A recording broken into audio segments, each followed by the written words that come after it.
Hey, hey, hey! Andyan na po ko. So run with me. Let's run! Woo!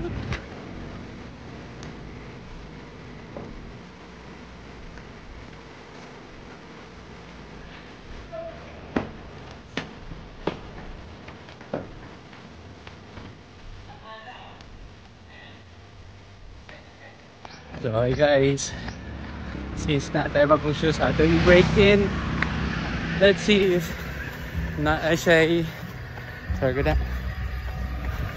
improvement at the pace if we were having this shoes. So run with me today. Hey, hey, hey! Ano na po ko? Nagdagan 2 kilometers na guys, and as per checking sa Strava is I'm running 550. So it was fast. Run with me kaya mag 10 km ta sub 60.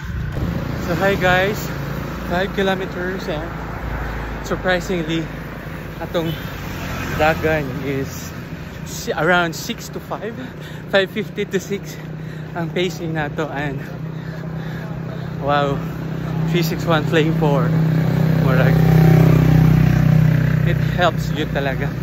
So let's go for another 5.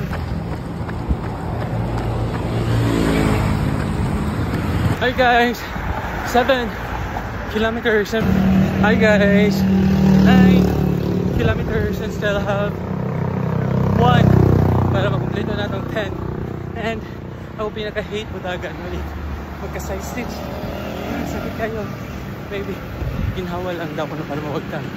Okay, 10 kilometers, and I don't think if makonsider pa na sub 1 if 1 hour and 10 seconds nato na kumain ng 10 kilometers. So makonsider ba na sub 1 or not no kay more than 60 minutes man.